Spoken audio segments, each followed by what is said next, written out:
Assalamualaikum warahmatullahi wabarakatuh. Bismillahirrahmanirrahim. Alhamdulillahi rabbil alamin. Wa bihi nasta'inu ala umuri dunya waddin. Wassalatu wassalamu ala asrafil anbiya wal mursalin. Habibina wa syafiina wa qurrati ayunina Muhammadin wa ala alihi wa ashabihi wa tabi'in wa tabi'it tabi'ina wa tabi'ihim bi ihsanin ila yaumiddin, amma ba'd. Qala ta'ala faman kana yarju liqa'a rabbih falya'mal 'amalan shalihan wala yusyrik bi ibadati rabbih ahada.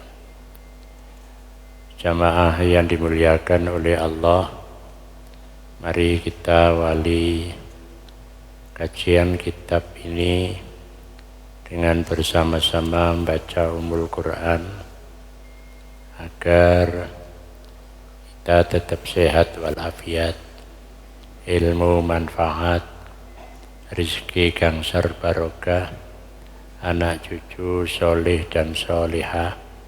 Besok apabila kita dipanggil oleh Allah, kita mendapatkan husnul khotimah.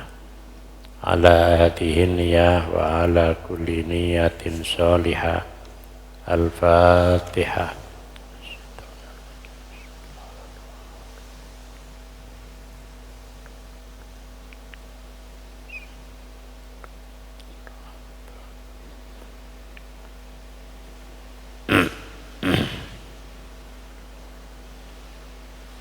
Kita masih membahas tentang al-iradah.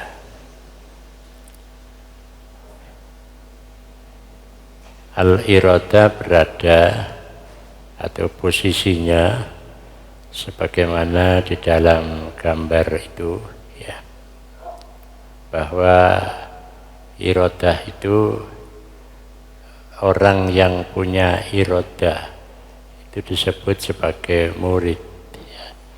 Jadi sebagai murid, iradah itu muncul setelah dia berada pada posisi istiqomah, ajek, ya, secara dohir. Jadi istiqomah niku lek cara ilmu tasawuf itu ajek, ya, secara dohir.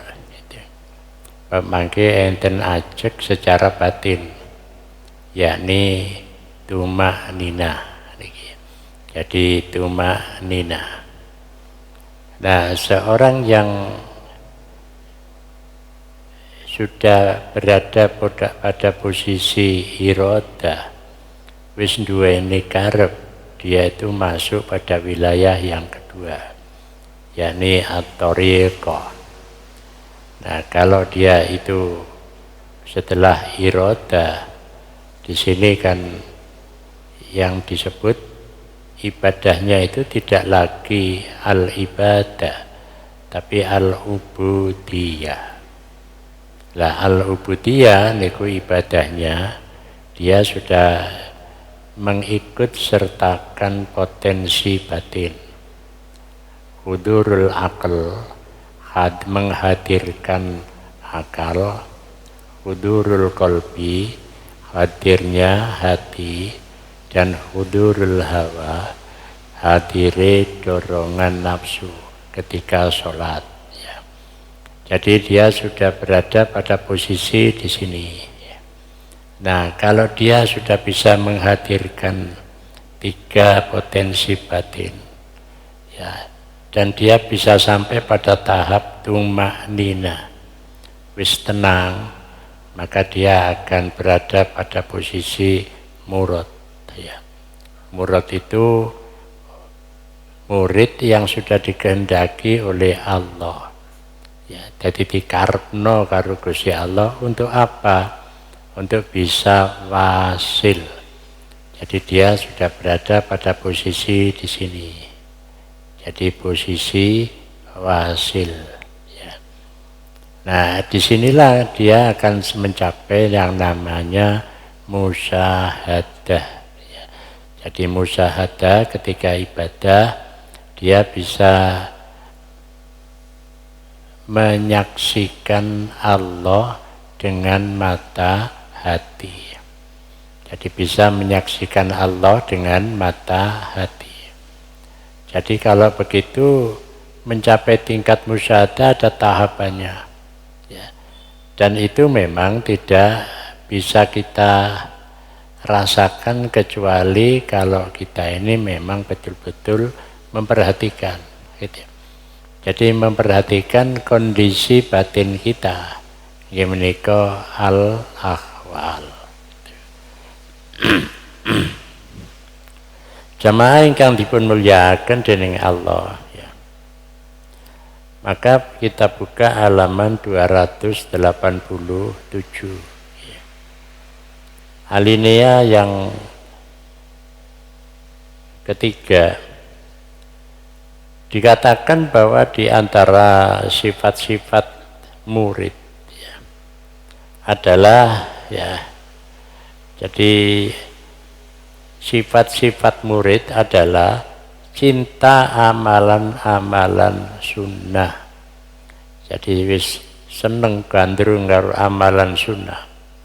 Ikhlas dalam memberikan nasihat, asih, sopan, dan senang dengan kesendirian. Jadi karena dia sudah mulai asyik karena muridnya itu. Ya, sebagai karena irodahnya posisinya sebagai murid gitu. Sabar memikul segala ya. Jadi sabar memikul segala kekerasan hukum, mengutamakan perintah, malu terhadap suatu ya.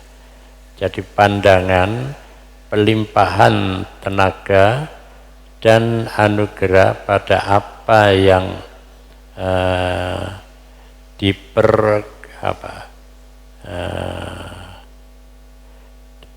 jadi melimpahkan tenaga ya. Jadi dia malu terhadap suatu pandangan. Jadi apalagi pandangan begini. Kalau dia ada nasihat begini, dia malu gitu ya. Jadi kalau dia membaca ya di TV atau melihat di TV atau melihat di YouTube gitu. Kemudian ada orang melakukan, dia punya pandangan yang enggak pantas, dia itu sendiri malah malu. Lah rasa malunya itu diwujudkan biasanya karo merinding gidik-gidik gitu. Lah iya kok iso nganti kaya ngono gitu ya. Nah, itu kalau dia sudah pada tingkat murid gitu ya. Jadi pelimpahan tenaga dan anugerah pada yang diperjuangkannya dengan penuh kecintaan, menyongsong segala sebab yang bisa mengantarkannya kepadanya, puas terhadap segala bentuk kelemahan ya. Jadi puas terhadap segala bentuk kelemahan, dia menyadari tentang kelemahan diri dan ketiadaan pengakuan hati akan kebersampaian diri pada Tuhan ya. Jadi dia merasa senang sekali. Jadi kondisi batinnya itu dia berada pada kondisi batin yang dari irodah menuju dari murid menjadi murad. Itu kondisi yang kalau saya menyebutkan itu majlub, ditarik dening Allah.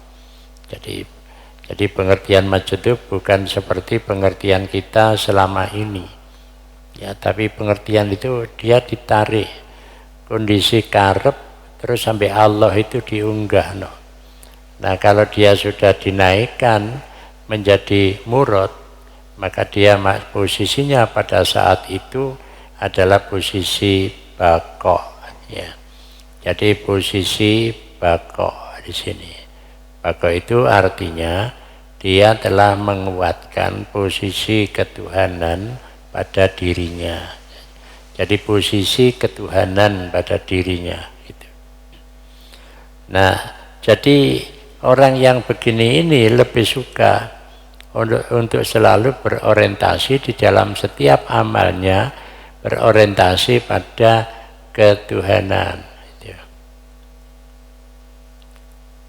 Nah, dia meninggalkan yang namanya, jadi yang disebut dengan fana. Jadi fana, ya, niki ditinggal. Apa fana itu? Kemanusiaan.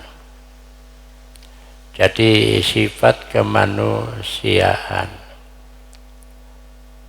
Ya, jadi sifat kemanusiaan. Jadi kalau orang itu sudah sampai pada tahap majdub, ditarik, dia sampai pada tahap wasil, ketemu karo Gusti Allah, berarti dia orientasinya adalah orientasi ketuhanan dengan meninggalkan sifat-sifat kemanusiaan.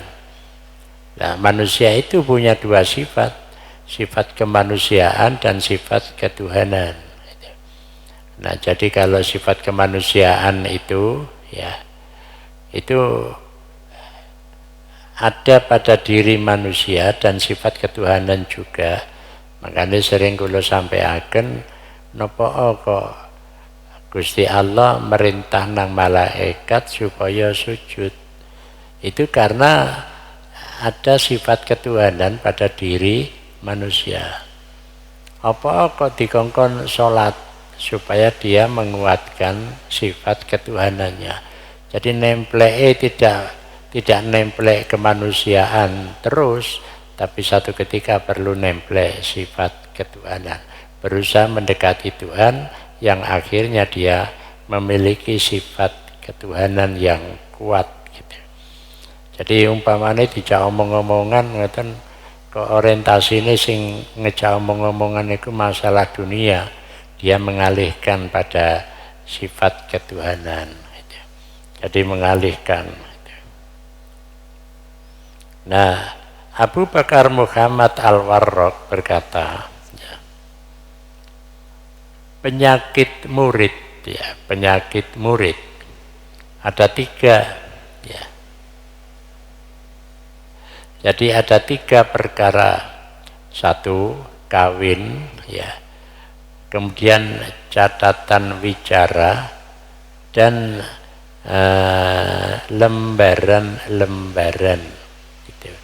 Jadi ada tiga ini, ya. Jadi kalau menurut Al-Warraq tadi, jadi kelemahan seorang murid itu ada tiga, ya. Jadi kelemahan kawin. Makanya kalau winginane kula bimbing mahasiswa S2 niku judule niku ngeten, tajadud nikah pada pengikut thariqah. Jadi tajadud nikah pada pengikut thariqah. Loh, mengapa pengikut thariqah itu begitu dia dilantik, dibaiat, kok kapure tajadud gitu. Ya karena apa? Karena kalau sudah masuk thariqah, kan dia sudah punya posisinya sebagai murid, wong sing duweni karep. Nah, itu tidak boleh lagi persoalan keluarga itu muncul gitu ya. Jadi itu sudah selesai, jadi tinggal terus noto. Ojo nganti kok di tengah jalan dadakno mudhun derajate. Bingung menyelesaikan persoalan keluarga. Jadi suami istri ini sudah mapan gitu. Sudah siap untuk take off gitu ya, untuk munggah gitu. Nah, makanya itu menjadi pengganggu gitu ya, kalau tidak dikokohkan dulu. Jadi waktu itu saya sampaikan, mengapa kok begini? Saya sampaikan ini adalah dasar bagi seorang yang sudah berbaiat untuk terus munggah. Ojo maneh ojo terjadi mudun gitu ya. Jadi lek mudun persoalan keluarga sing gegeran yang di keluarga. Lah itu gak munggah-munggah, wurung gitu ya. Makanya kalau zaman Pak Harto itu kan ada masa take off ya. Jadi setelah 25 tahun Indonesia ini harus take off. Lah supaya bisa take off munggah Indonesia ini, Pancasila itu dikuatkan dulu pada masyarakat. Sudah tidak boleh membicarakan Pancasila. Nah, dengan begitu dia akan terus bisa take off. Nah, ternyata reformasi. Nah, reformasi itu mencari bentuk lagi. Karena apa? Sudah Pancasila itu di ODOD gitu ya. Padahal itu sudah mapan gitu. Jadi sudah mapan gitu. Jadi kalau begitu ya gampangnya kalau orang itu sudah jadi murid, bukan kemudian tidak boleh nikah, bukan. Tapi tidak boleh ada masalah berkaitan dengan perkawinan, melaku bareng gitu ya. Jadi kesulitan dibicarakan bukan untuk dipertentangkan.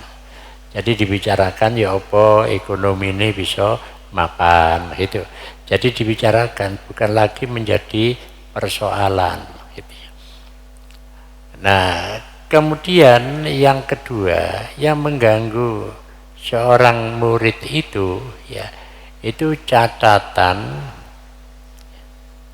wicara. Jadi catatan wicara. Orang itu biasanya kan selalu mencatat apa yang dimiliki. Ya. Jadi mencatat apa yang dimiliki. Ya. Lho ya pancene wong urip itu ya apa yang dimiliki kudu dicatat gitu. Nah, itu mengganggu bagi seorang murid gitu. Jadi kalau orang itu duweni karep ketuhanan, lembaran catatan itu harus dibuang gitu. Sudah tidak lagi menjadi persoalan gitu. Sebab apa nanti akibatnya itu menjadi persoalan baru gitu. Yang menjadi persoalan baru karena apa? Iki dai sapa? Ya, iki daiku. Lalu wis tekku itu biasanya ya apa tetap jadi tekku gitu. Jadi tekku. Jadi seandainya itu hilang itu terbebani dia. Tapi seandainya itu hilang dia tidak terbebani gitu ya. Sebagai murid. Nah, ini pancene abot gitu ya. Jadi pancen abot. Jadi dia terbebani. Makanya kata tiang kelangan dunya itu bingung karena terbebani. Tapi ana wong kelangan penak wis apa-apa iku dhek Gusti Allah gitu ya. Ya engko lek dikersakno diparingi maneh ngono. Jadi penak ngeten tok. Jadi itu karena apa? Orang itu gegeran itu karena ada catatan. Ya, catatan. Makanya ana wong kelangan bareng penak ae wis gak apa-apa dijoli karo Gusti Allah. Jadi gak terbebani. Karena dia sudah mau naik gitu ya. Karena dia mau naik ojo terbebani dengan urusan kemanusiaan. Nah, ini yang juga abot itu. Nah, kemudian juga lembaran-lembaran itu ya. Jadi di sini lembaran itu maksudnya apa? Jadi lembaran. Jadi maksudnya apa? Orang itu kan punya ya catatan. Lah catatannya itu kan banyak itu. Jadi catatannya itu banyak. Itu artinya bahwa ini adalah sifat kemanusiaan. Nah, kalau dia menjadi murid, maka sifat kemanusiaan itu harus mulai ditinggal, diorientasikan pada sifat ketuhanan. Jadi sifat ketuhanan itu menurut pandangan Al-Warraq ya.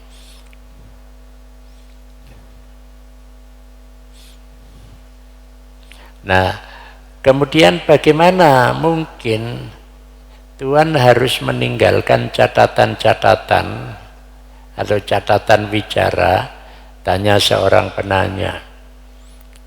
Sebab akan menjadi penghalangku dari perolehan irodah. Jadi wong niku lek wis duweni karep masuk ke wilayah ketuhanan, ya wis catatan wicara itu sudah harus hilang. Termasuk lembaran-lembaran. Jadi kita ten griya kagungan lembaran-lembaran sertifikat barang. Wis gak usah dipikir, pokoknya aku menuju kepada ketuhanan. Lek iku sithik iku ya engko mesti balik. Lek dudu ya iku pancen dijupuk karo Gusti Allah. Jadi pancen dijupuk karo Gusti. Kalau tidak nanti mengganggu, Pak. Jadi ternyata masuk pada wilayah iroda untuk bisa menjadi dari murid menjadi murad, maka sifat kemanusiaan ini harus ditinggal. Kaya kita teko omah budal nang masjid.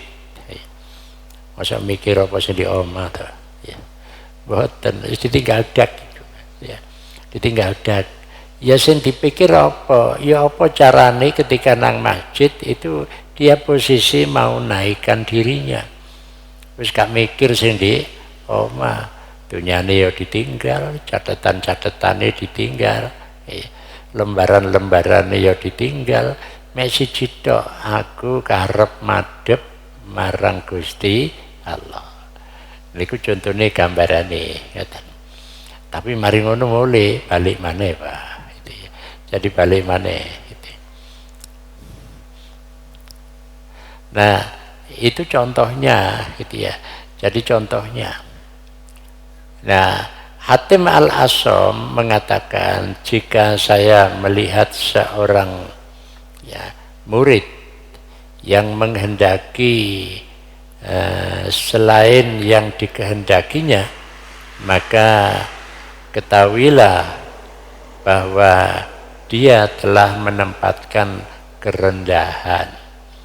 Jadi kalau seorang murid itu, saya ulang di sini, jadi dalam pandangan Hatim Al-Asham, orang itu kalau sudah tingkat irodahnya itu ya sudah berada pada tingkat irodah di sini, maka dia akan terus masuk masuk ke wilayah musyahadah.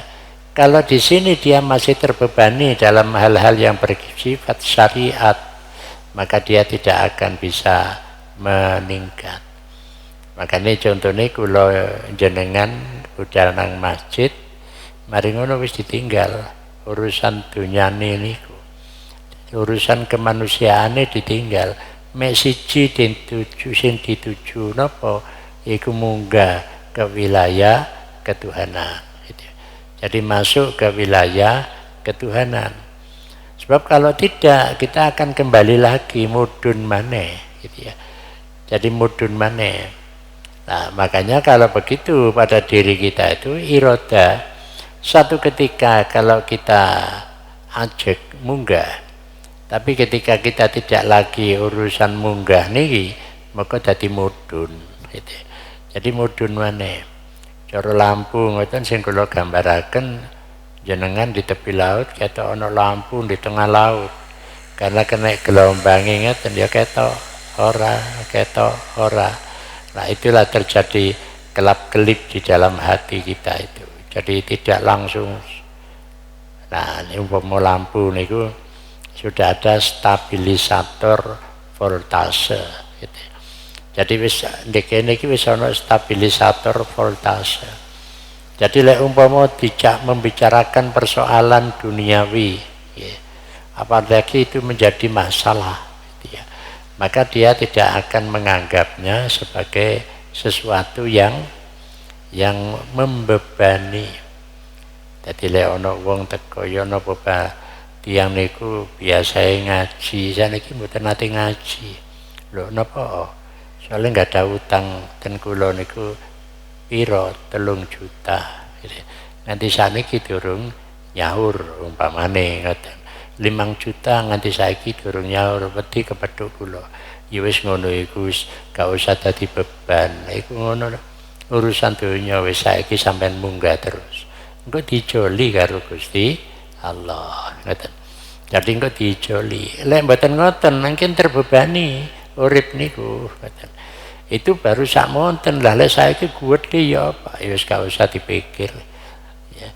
Makane lek kula maca ngrungokno napa niku ngomonge Habibie ketika dia sudah tua dan sendirian, padahal dunyane iku digoleki kaya ngono akeh.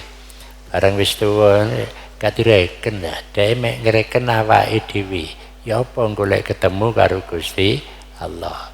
Nah, ini menggambarkan pada diri kita. Jadi kita juga akan begitu, toh akhirnya ya kita tinggalkan gitu. Jadi kita tinggalkan, bahkan itu tidak ada sangkut pautnya dengan kita. Makanya supaya ada sangkut pautnya, masih yo ikut diserahno, ditinggal, tapi ada nilai yang selalu mengalir. Ya. Maka ada istilah sodakotun jariyatun. Jadi sodako sing terus mengalir gitu.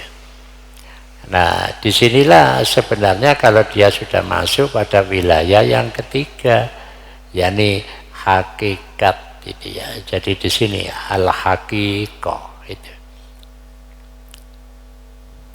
G.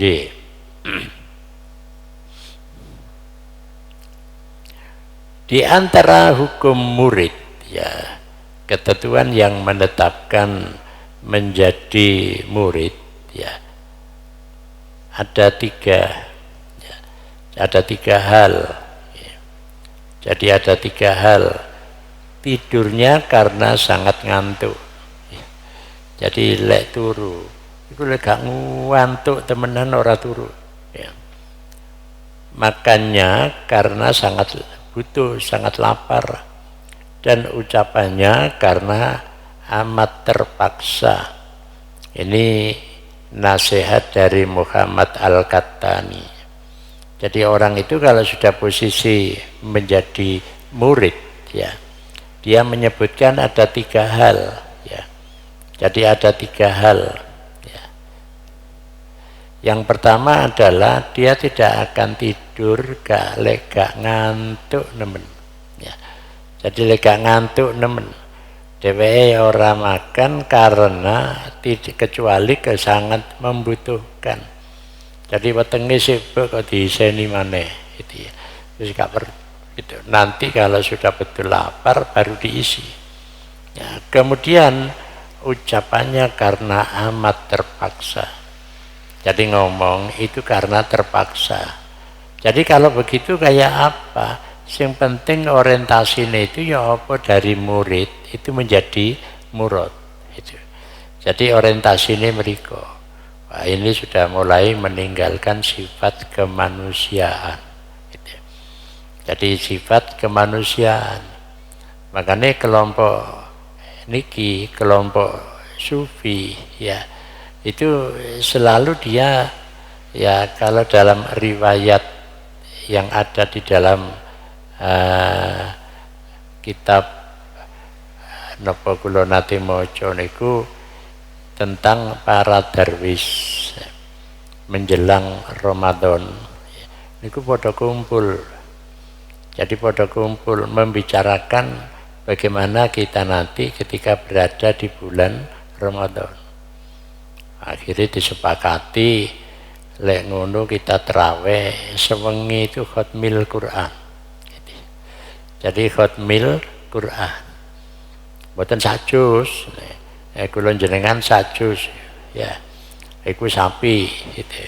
Tinimbangane sing 7 menit 20 rakaat gitu ya. Niki mboten khatmil Quran. Dia mencari seorang imam sing bisa mengkhatamkan Quran itu dalam waktu 20 rakaat. Kula takon arek-arek sing cepet-cepet niku.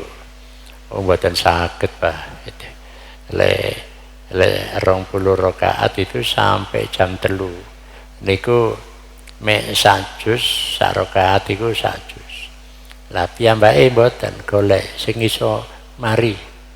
Nah begitu karo panitiane wong-wong niki disiapno sahur karo buka. Jadi disiapno sahur karo buka. Begitu mari sholat subuh berangkat nang pasar.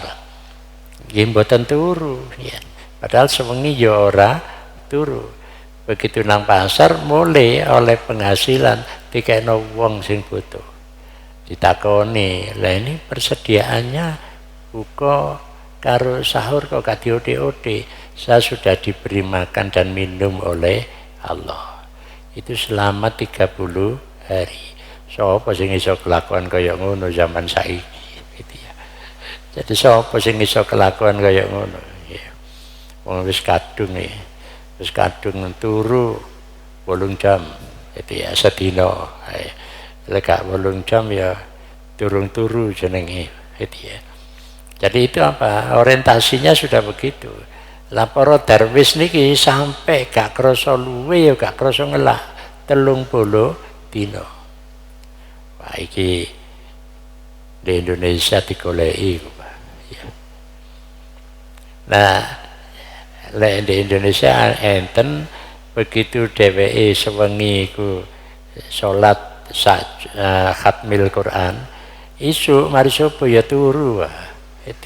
Turun kok kate door tangi mari door turu maneh ijoli lah niki mboten turu gitu lho.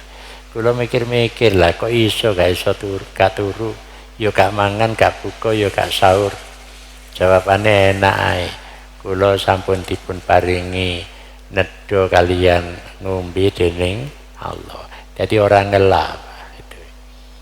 Karena apa? Dia sudah berada pada tingkat iroda. Pancene duwe karep temenan masuk ke wilayah ketuhanan.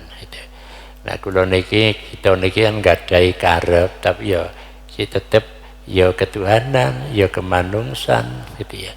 Jadi yes, alhamdulillah termasuk api si ono ketuhanannya gitu, si ono ketuhanannya.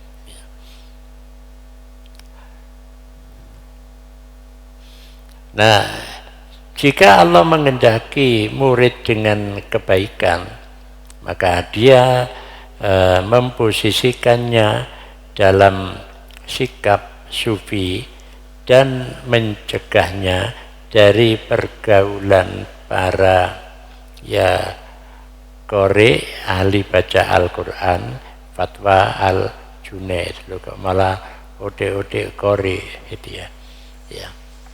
Ya jadi qori itu kan orang yang selalu menginginkan suaranya itu didengar oleh orang lain, yang akhirnya dia itu bisa menjadi bangga dengan qiraahnya gitu.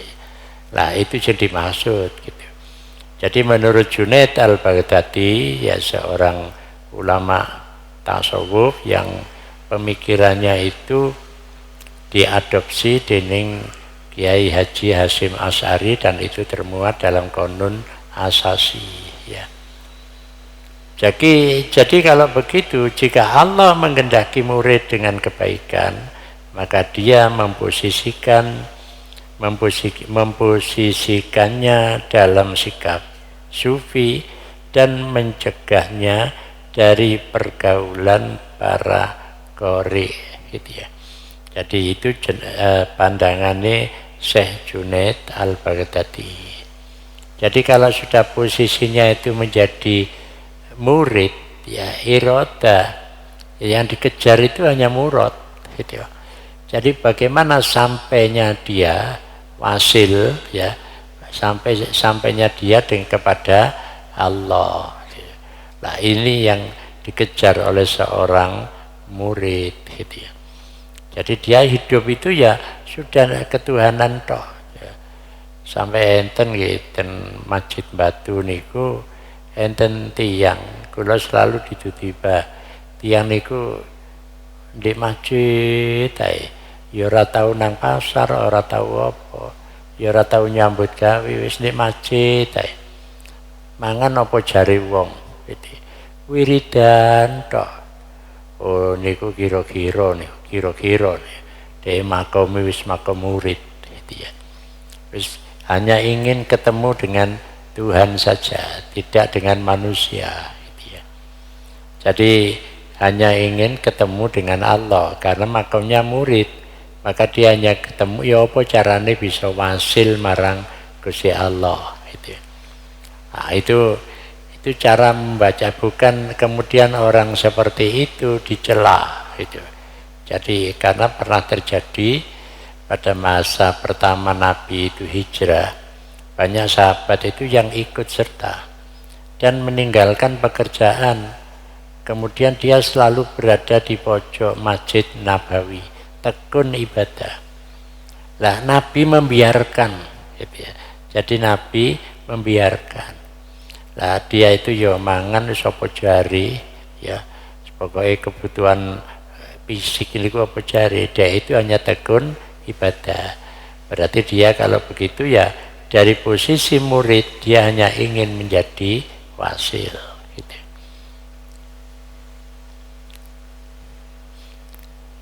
Jadi kalau kita ada orang yang seperti itu, tidak perlu kita cacat. Oh Nabi mawon sahabat yang tekun-tekun ibadah di Jarno kok, gitu ya. Di Jarno itu berarti Nabi sepakat dengan amalan seperti itu, gitu ya. Jadi Nabi sepakat dengan amalan seperti itu, ya. Nah, suatu hari ya, Abu Ali Ad-Daqqaq memberi wejangan pada para santrinya ya, santrinya. Santri itu sajane ya wis murite gitu ya. Dia mengatakan akhir ya, jadi akhir iroda mengarahkan isyarat pada Allah sehingga jadi sehingga menjumpainya bersama isyarah. Jadi kalau menurut Abu Ali Ad-Daqqaq, orang itu kalau sudah sampai pada tingkat murid di sini, ya, maka dia di sini disebutkan ya bahwa kalau ya jadi memberi wejangan pada para santrinya, dia mengatakan akhir iroda mengarahkan isyarah pada Allah. Jadi akhir iroda, puncak dari iroda. Maka puncak iroda itu apa? Mesti dia akan selalu tetap ingat kepada Allah. Posisinya apa? Nanti dia akan posisi ditarik oleh Allah untuk masuk pada tingkat murad gitu ya. Jadi masuk pada tingkat murad gitu. Jadi apa yang dimaksud dengan iroda? Tanya saya. Ya, engkau menjumpai Allah dengan tanpa isyarat. Jadi engkau menjumpai Allah, jadi liko wusul kepada Allah tanpa tanda-tanda.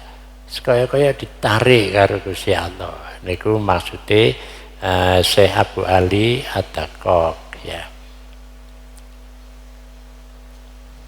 Jadi pada kesempatan lain guru menegaskan seorang murid tidak akan menjadi murid ya hingga orang di sebelah kirinya tidak menulisnya selama 20 tahun. Jadi seorang yang di sebelahnya itu tidak bisa mengetahui bahwa dia itu murid menuju murad. Jadi kaya-kaya wis ora ketok lah amalannya itu, karena apa? Semua di dalam hatinya. Nah, disinilah maka tidak lepas dari posisi al-akhwar itu. Ya, niki posisi iroda dan murid dan murad. Lah itu ada pada siapa? Ada pada wali-wali Allah itu. Jadi wali-wali Allah. Nek kula jenengan iki berusaha menjadi wali, durung dadi wali gitu. Lek wali murid insyaallah gitu ya. Tapi waliullah ini sing durung itu sih proses gitu ya. Proses panjang. Makanya semua orang yang ajek nanggone masjid itu dia ingin memproses dirinya menjadi wali Allah. Ya. Jadi memproses dirinya menjadi wali Allah. Nah, karena apa? Karena selama di daerah itu ada wali Allah, maka wilayah itu akan menjadi aman.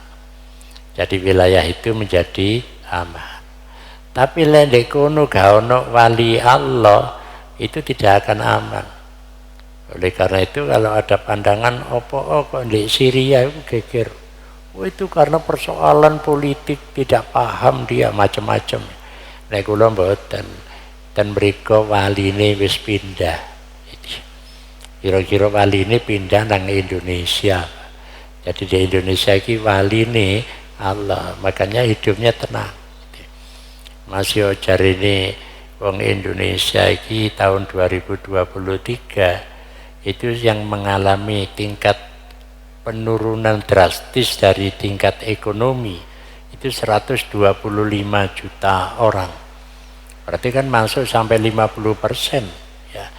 Tapi wong iku tenang-tenang ae, wis kate mikir iki mengalami kefakiran gak, riyo ya tetep riayan gitu ya. Kita riyo ya tetep riayan, poso ya poso ya. Tapi ya ana sing poso jangkep, ya ana poso sing berusaha jangkepno gitu ya.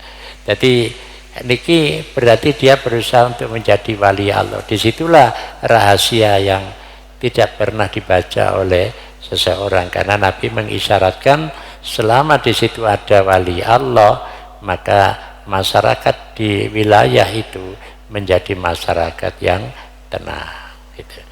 Nggih, Mbak pilih enten pertanyaan. Ya. Jadi ada pertanyaan nih. Ning mangke kula suwun pul sepidole diganti niki. Dadi macane angel. Lek niki sing sijine gampang nih. Jalit anu itu tintae rada cereng. Jadi seseorang yang memposisikan dirinya sebagai murid, padahal masih ada anak, istri, dan urusan keluarga, ya harus cari nafkah, ya. Tapi cuma ibadah aja yang dilakukan, ya. Jadi ibadah aja dilakukan. Apakah dia bisa mempertahankan tingkat muridnya? Ya. Dia bisa, ya, karena posisi murid itu posisi dia wis duweni karep ibadah, ya. Jadi dia sudah pada posisi seorang yang ahli ibadah, masuk ke wilayah ubudiyah. Jadi janiki ngukuri ngeten, ketika ibadah itu eling anak apa eling Gusti Allah. Lara ibadah eling anak ya kasih to ibadah ya. Ya kayak ngeten iki lho, panjenengan dugi saking griya ten masjid wis gak eling anak, gak eling bojo karepe ngono wis ya. Anake ya apa engko soal di omah eling maneh nang anake mboten napa-napa. Tapi lek sembahyang kok eling anake, malah gak eling Gusti Allah. Jadi niki spesifik ada waktu kita untuk selalu eling kepada Allah itu, ya. Jadi di situ kuncinya, ya. Jadi jangan sampai itu menjadi pengganggu, ngerti lho. Jadi menjadi pengganggu sebagai seorang yang sudah punya posisinya itu sebagai murid. Gitu. Lek soal kok nyambut gawe, ya mari duka budal nang pasar ya gak apa-apa, yang panjane menungso. Cuma ketika ibadah niki kudu wis posisinya sebagai murid gitu ya. Niki kula ya, apa lek iki kula maca niki kok terang, lek niki kok pulpene ya njaluk ganti.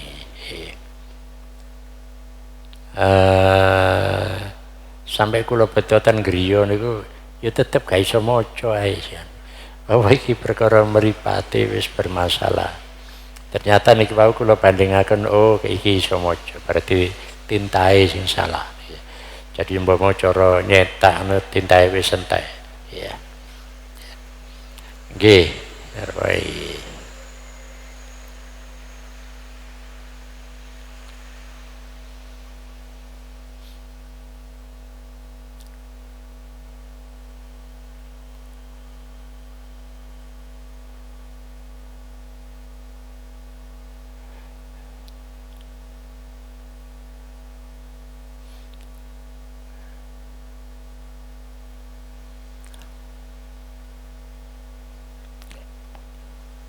Wah, lah niki mboten saged maca kula. Kula bolak-balik maca niki dudukan. Soale pulpene niki. Iya. Nggih.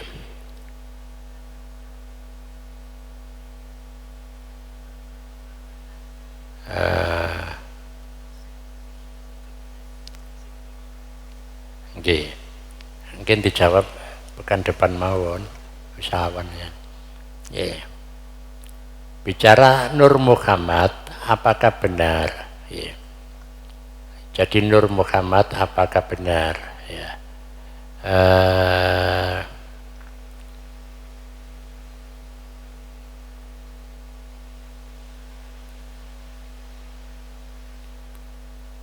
Jadi kalau kita bicara Nur Muhammad, cahaya Muhammad, itu kembali yang disebutkan oleh Allah dalam hadis qudsi, yakni tentang laulaka ma khalaqtul aflaq. Kalau tidak karena engkau wahai Muhammad, aku tidak akan menciptakan alam semesta. Berarti kalau begitu alam semesta ini terjadi karena Nur Muhammad ya. Jadi terjadi karena Nur Muhammad ya. Jadi Allah menyatakan laulaka ma khalaqtul aflaq. Berarti tidak akan diciptakan alam kalau tidak ada cahaya Muhammad. Jadi adanya alam ini karena ada Nur Muhammad. Ya. Nah itu yang kalau kita bicara tentang teori Nur Muhammad itu ya. Jadi Nur Muhammad itu banyak orang yang mengejar supaya Nur Muhammad itu ada pada dirinya. Itu kalau nanti teori Nur Muhammad itu mengejar pada dirinya. Akhirnya memperbanyak membaca sholawat ya. Jadi memperbanyak membaca sholawat supaya cahaya ketuhanan itu ada pada dirinya seperti cahaya Muhammad itu gitu ya. Nah oleh karena itu apakah Nur Muhammad itu Tuhan itu sendiri? Kalau melihat hadis qudsi itu ya, Nur Muhammad itu ya ciptaan Allah. Karena tidak akan Allah dikenal kalau tidak ada alam semesta. Ketika ada alam semesta, maka Allah itu menjadi dikenal. Gitu. Jadi dikenal. Jadi makanya itu nanti dalam hadis yang lain disebutkan bahwa, ya, jadi hadis yang lain disebutkan bahwa alam ini adalah ciptaan Allah. Tapi di situ disebutkan itu karena ada sebab Nur Muhammad. Jadi Nur Muhammad. Maka bacalah banyak sholawat supaya ada Nur itu nemplek pada diri kita. Nah ini sebenarnya menarik. Nanti ada kajian khusus tentang Nur Muhammad. Itu biasanya dikaji pada saat Maulid Nabi Muhammad Sallallahu Alaihi Wasallam. Ya, saya kira itu yang dapat kita kaji pagi hari ini. Semoga ini bijing mawon. Semoga menambah wawasan kita. Wallahu a'lam bishawab. Assalamualaikum warahmatullahi wabarakatuh.